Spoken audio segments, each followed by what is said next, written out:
हमारा आज का टॉपिक है लिमिटेशंस ऑफ सोल ट्रेड, एकाकी व्यापार की सीमाएं। ठीक है, यानी कि एकाकी व्यापार जब किया जाता है तो उसमें क्या क्या मुश्किल हो सकती है। तो पहली है, इसमें जो समस्या आती है, जो इसकी सीमा है वो है अनलिमिटेड लाइबिलिटी, असीमित दायित्व। तो ये इसकी एक विशेषता भी है और एक सीमा भी है इसकी, कि इसमें क्या है, एकाकी व्यापारी का जो उत्तरदायित्व है वो क्या है, वो असीमित है। ठीक है, कभी भी नुकसान होने की स्थिति में अगर उसका नुकसान ज़्यादा हो गया तो फिर क्या हो सकता है, उसका बिजनेस भी बिक सकता है, दुकान भी बिक सकती है, उसका घर बार भी बेचा जा सकता है। ठीक है, इस लिए ये क्या है, ये इसकी एक सीमा है या एक डर है बीच में जो बना रहता है एकाकी व्यापारी को।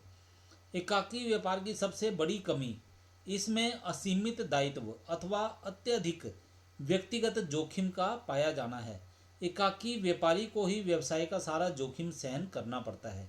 यदि किसी कारणवश व्यवसाय असफल हो जाए तो व्यवसाय का सब कुछ चला जाता है और यहाँ तक कि उसके घर का सामान तक बिक जाता है। असीमित दायित्व का दोष एकाकी व्यापार के विकास में एक बहुत बड़ी बाधा है। दूसरा है लिमिटेड सोर्सेज ऑफ कैपिटल, पूंजी के सीमित साधन। अब अकेला व्यक्ति है, एकाकी व्यापारी क्या है, वो अकेला व्यक्ति है। अब वो पूंजी इकट्ठी करना चाहता है, पैसा लगाना चाहता है बिजनेस में, तो वो पैसा कहाँ से इकट्ठा करेगा? वो तो खुद ही अपने पास जो उसके पास पैसा होगा वही लगा सकता है, या कहीं बैंक से थोड़ा बहुत उसको ऋण मिल जाएगा वो इकट्ठा कर सकता है, या किसी दोस्त मित्र से या रिश्तेदार से कुछ उधार पैसा लेके वो बिजनेस को चला सकता है। तो इससे क्या होगा, उसके पास जो धन है, जो उसने यानी कि बिजनेस में पैसा लगाना है, वो उसके पास बहुत ही कम होता है।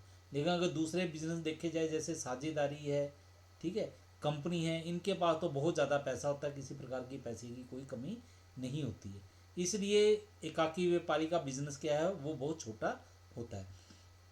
एकाकी व्यापार में वित्तीय साधन व्यवसाय की अपनी स्वयं की पूंजी तथा उसका रुपया उधार लेने की क्षमता तक सीमित होती है। एक अकेले व्यक्ति के पास ये दोनों साधन प्रायः इतनी पर्याप्त मात्रा में नहीं हो सकते हैं कि वह अपने व्यापार का पैमाना बढ़ाकर बड़े पैमाने के व्यापार के लाभ उठा सके। और तीसरा है अनबैलेंस्ड मैनेजमेंट,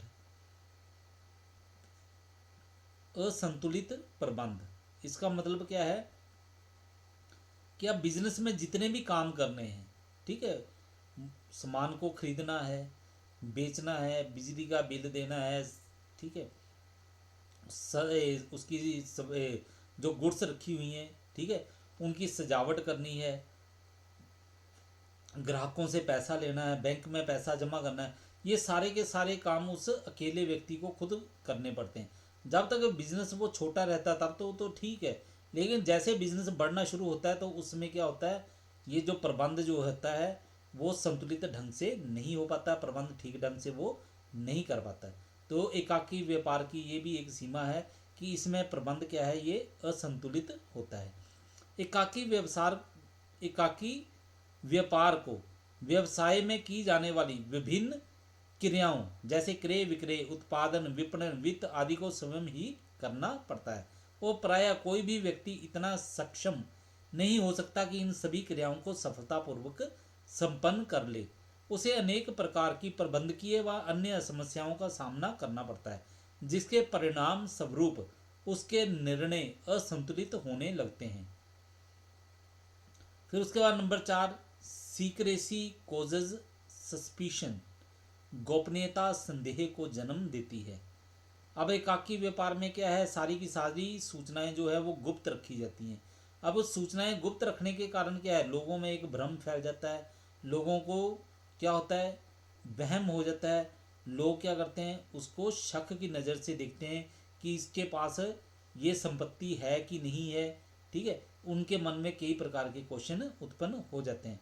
जैसे एकाकी व्यापारी ने लोन लेना है, ठीक है, तो क्योंकि उसके राज तो पता नहीं है, ठीक है, उसके जो सीक्रेसी रखी हुई है उसने, उसके कारण क्या है, जो ऋणदाता है वो उसके ऊपर संदेह करता है कि इसको ऋण दूं या फिर ना दूं। एकाकी व्यापार की गोपनीयता की विशेषता इसका एक बहुत बड़ा दोष है। इस व्यवसाय में प्रायः सभी संबंधित सूचनाएं गुप्त रखी जाती हैं, जिससे बाहरी लोगों को संस्था की स्थिति के बारे में शंका होने लगती है।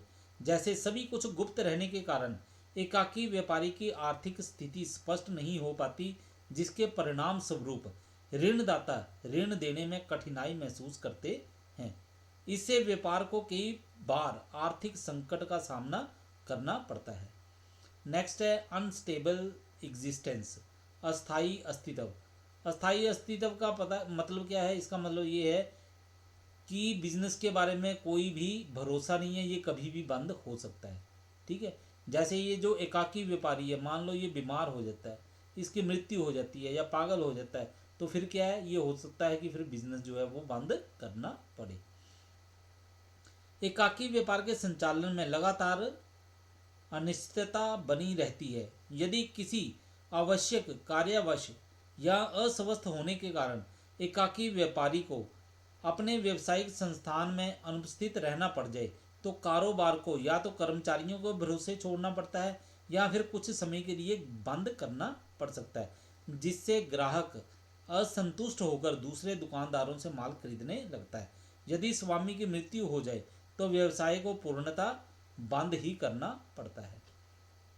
नेक्स्ट है loss due to hasty decisions, उतावले निर्णयों से हानि। अब ये जो एकाकी व्यापारी है, सारे के सारे निर्णय वो खुद लेता है, इसलिए उसके निर्णय जो है वो शीघ्र हो जाते हैं। ये तो एक फ़ायदा हो जाता है। ठीक है, लेकिन असल में होता क्या है, कई बार क्या होता है, ये जल्दबाजी में जो निर्णय लिए जाते हैं, इनके कारण एकाकी व्यापारी को नुकसान भी उठाना पड़ जाता है, क्योंकि निर्णय जो है वो सोच समझ के ही लेने पड़ते हैं, सलाह मशवरा करना पड़ता है। लेकिन जब बिना सलाह के वो जल्दबाजी में निर्णय ले लेता है, तो कई बार क्या होता है, ये निर्णय फ़ायदा देने की जगह नुकसान पहुंचा देते हैं। एकाकी व्यापारी अपने व्यापार संबंधी निर्णय लेने में स्वतंत्र होता है, परंतु कभी कभी अन्य लोगों की सलाह के अभाव में उसका शीघ्रता से लिया गया गलत निर्णय समस्त व्यापार के अंत का कारण बन जाता है। अकेले व्यक्ति को कई महत्वपूर्ण मामलों में निर्णय लेने में कठिनाई होती है।